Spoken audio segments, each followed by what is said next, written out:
Dear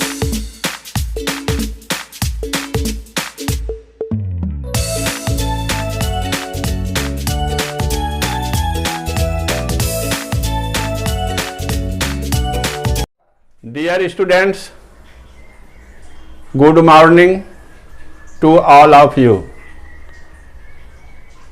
मैं आज शतावर की व्यावसायिक खेती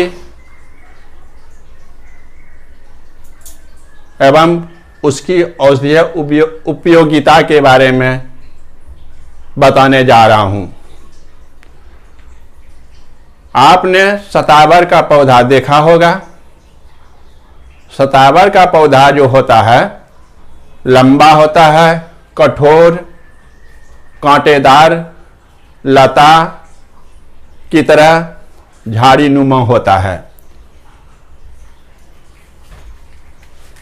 प्राचीन काल में ग्रामीण लोग इसको नाहर काटा के नाम से पुकारते थे, क्योंकि शतावर की बेल की हर शाखाओं के हर पोर पर शेर के पंजे में मुड़े हुए नाखून की तरह का कांटा रहता है। शतावर का वनस्पतिक नाम एस्परागस रेसिमोसस है और यह लिलिएसी कुल का सदस्य है। शतावर को इंग्लिश में हम एस्पारागस कहते हैं। शतावर एक बहुवर्षीय औषधीय पौधा है और इसकी मांग अंतर्राष्ट्रीय बाजार में एस्पारागस के नाम से विख्यात है। एस्पारागस या शतावर का पौधा 30 से 35 फुट लंबी या ऊंची होती है। शतावर के मूल से मतलब जड़ से कई शाखाएं एक साथ निकलती है। शतावर में निकलती है। शतावर के पौधा में लता रहने के चलते इसमें एक सहारा की जरूरत होती है। कम से कम 1 मीटर से 2 मीटर इसमें सहारा दिया जाता है। उसी पर उसको ऊपर चढ़ा दिया जाता है। और इसमें जो है शतावर में सितंबर अक्टूबर माह में गुच्छों में फूल आते हैं और जब उसका फल बनता है तो पहले हरा होता है, तब लाल होता है, तब काला होता है। इसके जो पौधा होता है शतावर का, इसके मूल स्तंभ से सफेद ट्यूबर्स का गुच्छा निकलता है और शतावर का जो मूल शतावर एशिया, अफ्रीका एवं ऑस्ट्रेलिया का मूल निवासी है। शतावर के 2 स्पेसीज होता है। पहला होता है व्हाइट शतावर या उजली शतावर और दूसरी होता है येलो शतावर या पीली शतावर। वर्तमान में बाजार में बढ़ती मांग के कारण इसकी व्यावसायिक खेती मध्य प्रदेश एवं उत्तरांचल में बड़े पैमाने पर हो रही है। ऐसे तो भारत में हर राज्य में कुछ न कुछ खेती हो रही है। शतावर एक ऐसा औषधीय पौधा है जो कि हम ढेर सारे प्रोडक्ट में इसका उपयोग करते हैं। हम देखिए शतावर का जो है औषधीय उपयोग क्या होता है। पहला है कि शतावर का औषधीय उपयोग में है कि जैसे ब्लड को प्यूरिफाई करता है, मतलब कि ब्लड में जो विकार जो कि पैदा होती है उसको दूर करता है। और शतावर जो है नेत्र के लिए बहुत ज़्यादा हितकारी होता है। ये क्या है, शतावर का पौधा क्या है, का जो जड़ होता है उसमें क्या होता है, शुक्रवर्धक, मतलब शुक्र को बढ़ाने का, शुक्राणु को बढ़ाने का इसमें शक्ति होता है। क्या होता है, शतावर का जो जड़ होता है क्या करता है, दूध को बढ़ाने वाली पौधा है। और शतावर, जैसे किसी को डायसेंट्री का शिकायत हो तो हम शतावर उसको खिलाते हैं, डायसेंट्री की बीमारी दूर हो जाती है। किसी को अगर अंगुली के जोड़ में या ठेवना या घुटना या कमर में दर्द हो तो हम शतावर उसको खिलाते हैं, जिससे गठिया की बीमारी दूर होती है। और जैसे है लिकोरिया खासकर महिलाओं को होती है और इसको लिकोरिया की बीमारी में हम यूज करते हैं। और जैसे है अगर कोई महिला या पुरुष कमजोर है, हेमोग्लोबिन की मात्रा कम है, तो एनीमिया को दूर करने के लिए या ब्लड को बढ़ाने के लिए हम शतावर का उपयोग करते हैं। इसमें 2 प्रकार का इसमें एल्कलॉइड पाया जाता है। एक शतावरीन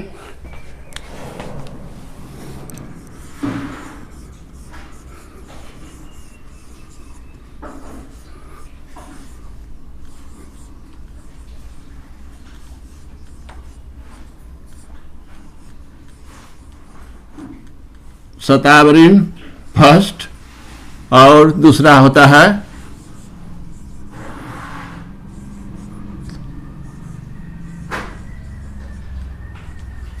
शतावरीन सेकेंड। और इसकी जड़ में, इसकी जो जड़ होता है तो उसमें म्यूसिलेज भी पाया जाता है। म्यूसिलेज के साथ साथ उसमें शुगर भी पाया जाता है। शतावर की 2 वैरायटी सीमेप लखनऊ से रिलीज हुई है। एक है सीम क्रांति, जिसका यील्ड है, ड्राई रूट का यील्ड है 7 से 8 क्विंटल प्रति हेक्टेयर है। और एक का है सीम सुनेहरी, इसका यील्ड है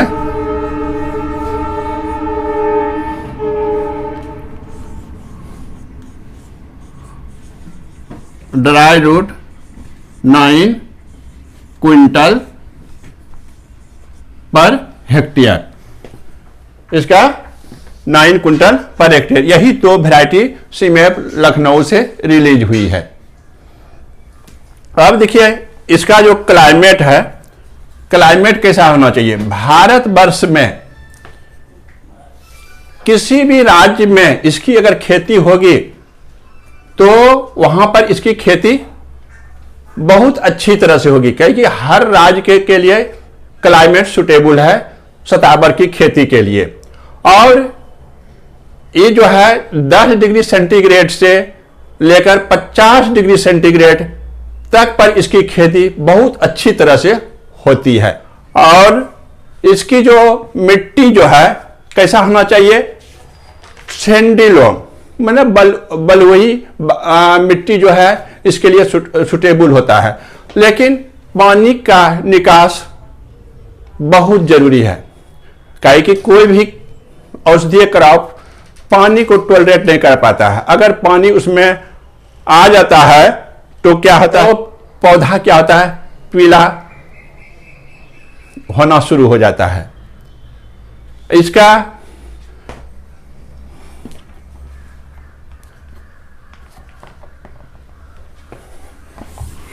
अब देखिए इसका प्रोपागेशन हम कैसे करेंगे। प्रोपागेशन हम कैसे करेंगे, प्रोपागेशन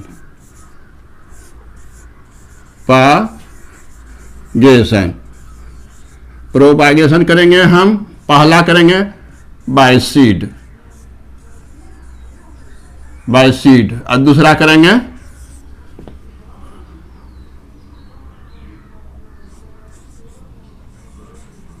रूट क्राउन।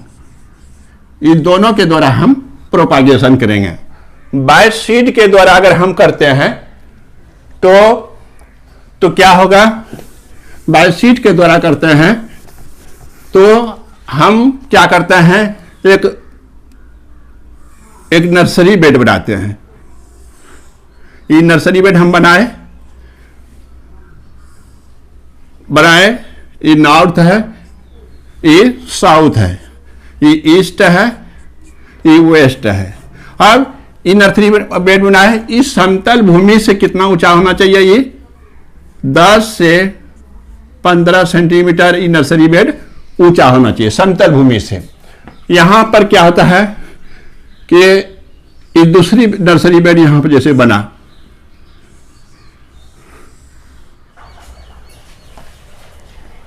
देखिए इसकी जो है ये नर्सरी बेड मतलब कि तैयार हुआ है, इसके चौड़ाई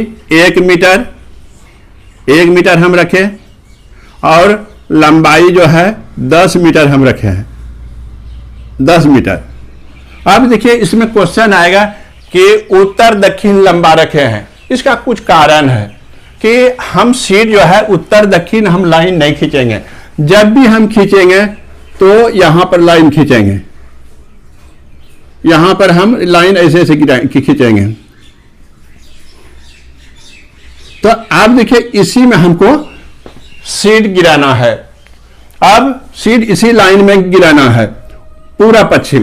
तो सीड गिराने के पहले क्या करते हैं, इसमें बेड में सीड गिराने के पहले हम क्या करते हैं कि सीड को गोमूत्र में 6-7 घंटे उसको ट्रीट कर देते हैं, या नहीं तो बेबिस्टिन 0.1% से सीड को ट्रीट कर देते हैं। इस ट्रीट करने से क्या होगा कि इसमें जो ऐसे कीट, इंसेक्ट और पेस्ट नहीं लगता है, लेकिन कभी कभी रूट राउट की बीमारी इसमें आती है। तो उस रूट राउट से बचाने के लिए, रूट राउट की बीमारी से बचाने के लिए हम क्या करते हैं, सीड को बेबिस्टिन से हम क्या करते हैं, उसको ट्रीट कर देते हैं। उसके बाद इसी बेड में लाइन ऐसे खींचते हैं,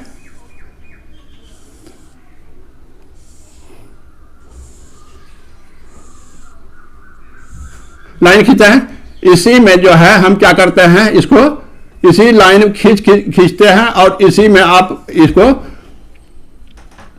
10-10 सेंटीमीटर की दूरी पर इसमें हम गिरा देते हैं। गिराने के बाद इसको क्या करते हैं कि इसको मिट्टी से ढक देते हैं, मिट्टी से ढक देते हैं। उसके बाद इसको क्या करते हैं, पुआल से ढक देते हैं। उसके बाद इसमें नमी बनाकर रखते हैं।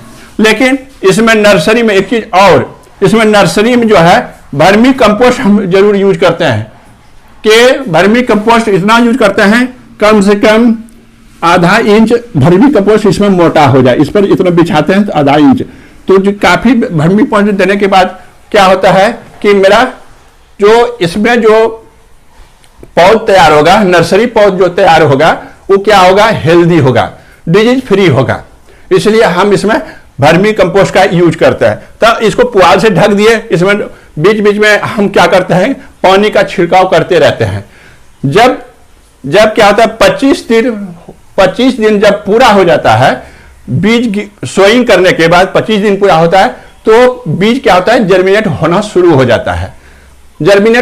जाता है और तब ये क्या होता है, पूरा सीड जर्मिनेट कर जाता है। अब क्या करते हैं कि अब मेरा यहां पर पौधा तैयार हो रहा है। अब क्या करते हैं हम, एक जैसे मेरा लैंड है, इसको क्या करते हैं, इस लैंड को हम इसी लैंड में हमको लगाना है और इसको मैं क्या करता है, ट्रैक्टर से 2 से 3 गहरी जुताई करते हैं और अंतिम जुताई के समय जो फर्टिलाइजर जो होगा, फर्टिलाइजर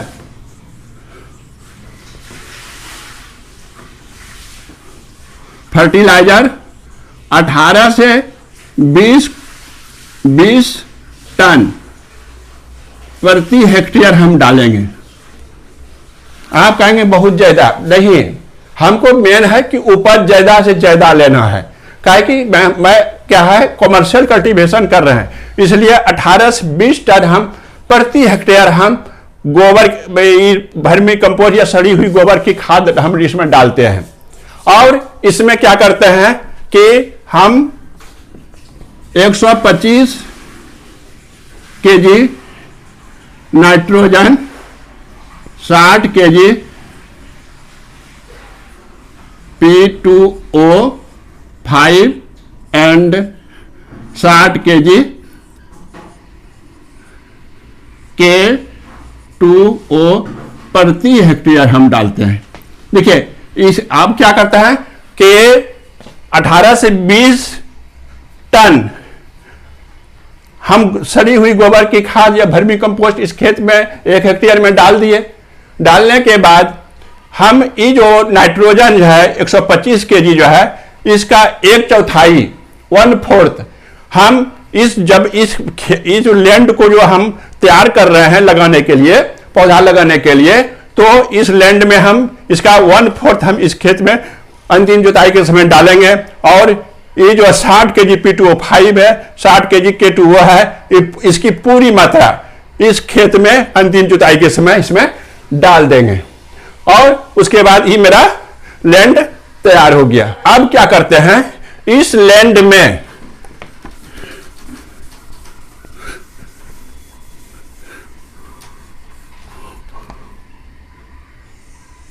अब देखिए ये जो मेरा 1 हेक्टेयर का लैंड है। अब देखिए यहां पर मेरा नर्सरी है, यहां नर्सरी है, मेरा नर्सरी यहां पर है।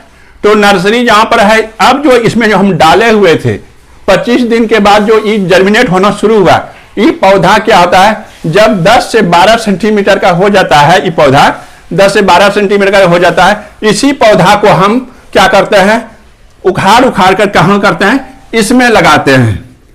इसमें जैसे कि हम ये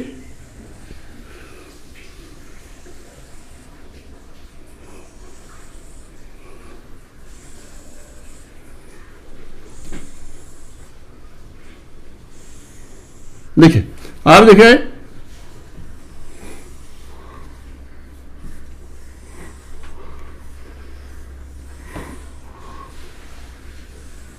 देखिए यही है।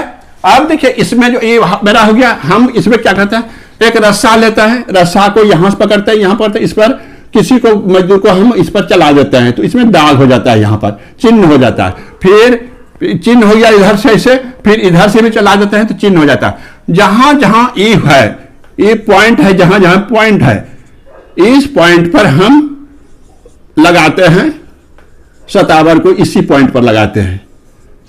देखिए इसी पॉइंट पर हम शतावर को, तो यहां क्या है, ये जो है ये 60 सेंटीमीटर आपका है, यहां से यहां 60 सेंटीमीटर हुआ और यहां से यहां 60 सेंटीमीटर हुआ। यही इसी दूरी पर हर पॉइंट पर हम शतावर को लगा देते हैं। लगा दिए, लगा दिए। अब क्या करते हैं, तो शतावर को जब हम लगा देते हैं तो अब इसमें क्या चाहिए, सिंचाई चाहिए।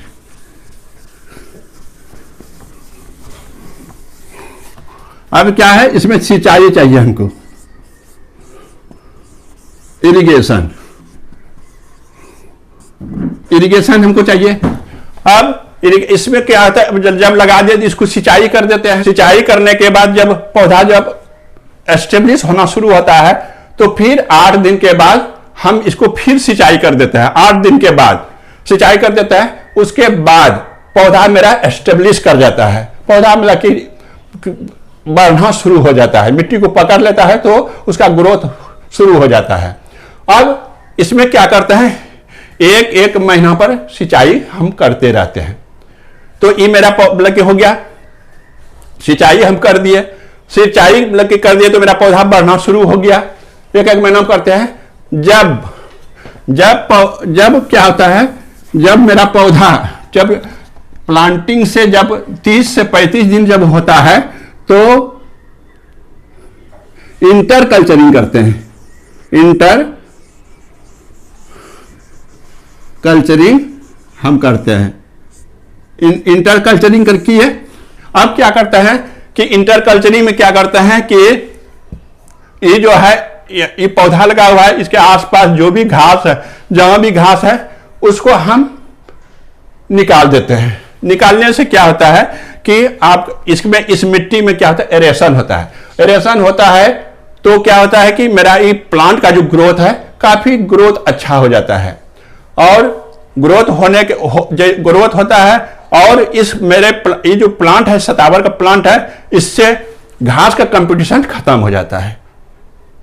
तो मेरा ये इस तरह से जब भी घास होता है तो बीच बीच में हम घास को निकालते रहते हैं। उसके बाद फिर जब पौधा ऊपर हो जाता है तो क्या होता है, सिंचाई करना, सिंचाई इसे करते रहते हैं, नमी बनाकर रखना है। काहे कि हम कमर्शियल कल्टीवेशन कर रहे हैं, हमको ज्यादा से ज्यादा प्रॉफिट लेना है, इसलिए तो हम इसको सिंचाई। अब क्या आता है, ये पौधा क्या आता है, इस पौधा की ऊंचाई कितना होता है, इस पौधा का सतावर का 30 से 35 फीट ऊंचा होता है। ये 30 से 35 फीट क्या होता है, ऊंचा होता है। तो अब यहां पर एक मतलब क्या आता है, एक बांस हम गाड़ेंगे, यहां पर एक बांस गाड़, इसी के सहारे इसको ऊपर चढ़ा देंगे।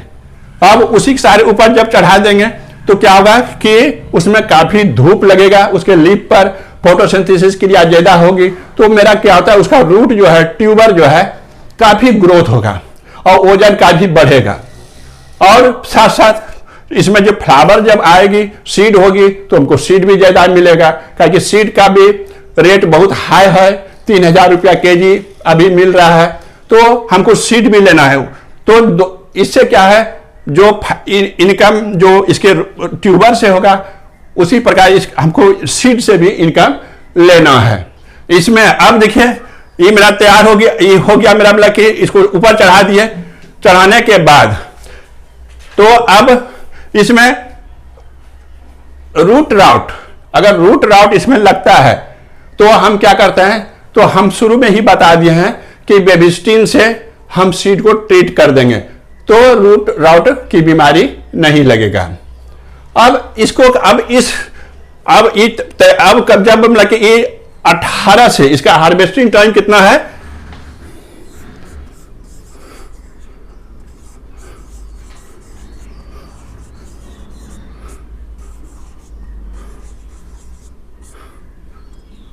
अठारह से 20 मंथ्स है,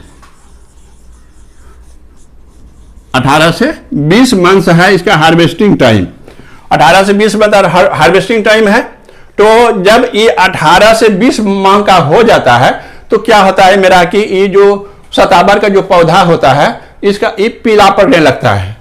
तब इसको हम क्या करते हैं कि तब हार्वेस्टिंग के बारे में सोचता है। लेकिन इसका रूट का ग्रोथ जो होता है, रूट का ग्रोथ, रूट जो मतलब कि जो ग्रोथ होता है रूट का,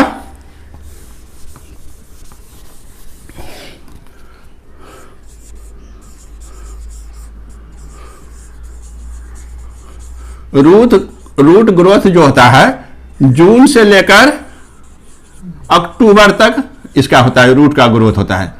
जून से अक्टूबर तक इसका रूट का, उसी बीच में रूट का काफी ग्रोथ होता है, काफी मतलब ओजर हो जाता है रूट में। तो अब ये हो गया। अब इसको हम हार्वेस्ट करते हैं। हार्वेस्ट करते हैं तो क्या होता है कि हार्वेस्टिंग पहले हम इसको एक एक करके हार्वेस्ट करते हैं। तो एक जो है, एक गुच्छा जो है, ये जो एक गुच्छा जो है, एक गुच्छा, तो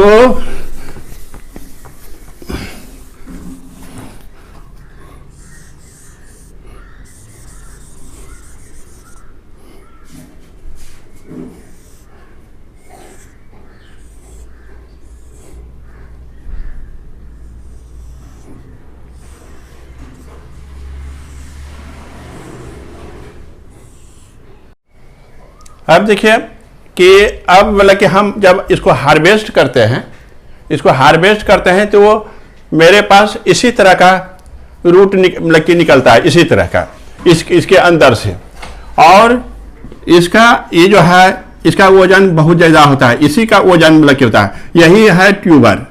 ये क्या है, ये ट्यूबर है, यही है ट्यूबर। और ये है डिस्क,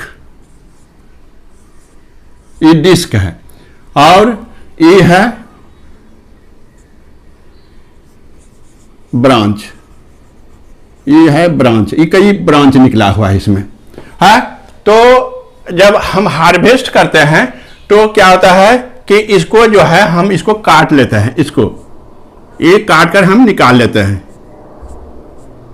ये काट कर निकाल लेते हैं। बचा मेरे पास क्या, डिस्क बचा। इसके ऊपरी भाग से हम पहले ही काट कर हम सीड निकाल लेते हैं, यहां से बचा ई वाला भाग बचा, डिस्क सहित ई ब्रांच बचा। अब क्या करता है, अगर 1 हेक्टेयर में लगा हुआ था, हम इससे स्प्राउटेड क्राउन से हम 3 से 3.5 हेक्टेयर हम इससे खेती कर सकते हैं। हम सीड से पौधा तैयार नहीं करेंगे, उसके बाद भी इसी से हम 3 से 3.5 हेक्टेयर हम इसी स्प्राउटेड क्राउन से हम 3 से 3.5 हेक्टेयर हम खेती कर सकते हैं। तो इसको क्या करते हैं, इसको तो हम रूट को निकाल लिए। अब क्या बचा कि इसको जो हम लगाएंगे, मान लीजिए कि यही प्लॉट है, इसको यहां लगाएंगे, तो इसको हम अलग अलग इसको हम निकालते जाएंगे चाकू से, यहां से ऐसे निकालते जाएंगे, ऐसे काट कर निकालते जाएंगे। और इसी को जैसे एक प्लांट ये हुआ, इसी को हम यहां पर लगाते जाएंगे, इस बिंदु पर, इस बिंदु पर, इस बिंदु पर, इस बिंदु पर लगाते हैं। तो इस तरह से इसका फिर कल्टीवेशन करते हैं। इससे जो मेरा मतलब कि रूट निकालने के बाद जो बचा मेरे पास, जो डिस्क बचा, उससे भी हम खेती हम करते हैं। अब उपज क्या होता है इसमें, इसका सतावर का तो हम खेती की उपज कितना होता है, यील्ड जैसे कितना होगा इसमें, यील्ड होगा, फ्रेश रूट कितना होगा, 10 से 12 टन प्रति हेक्टेयर होगा। और ड्राई रूट कितना होगा, ड्राई रूट कितना होगा, 10 से 12 क्विंटल प्रति हेक्टेयर, यही होगा ड्राई रूट। कहेंगे कि इतना कम ड्राई होने के बाद, कहे कि 1 केजी 10 केजी जब आप फ्रेश रूट को सुखाएंगे तब आपको 1 केजी ड्राई रूट मिलेगा। तो आपको यही आपको मिल रहा है, यही उपज आपको मिल रहा है। अभी बाजार में 200 से 250 रुपया पर केजी ये ड्राई रूट मिल रहा है। तो डियर स्टूडेंट्स, बस इतना ही, धन्यवाद।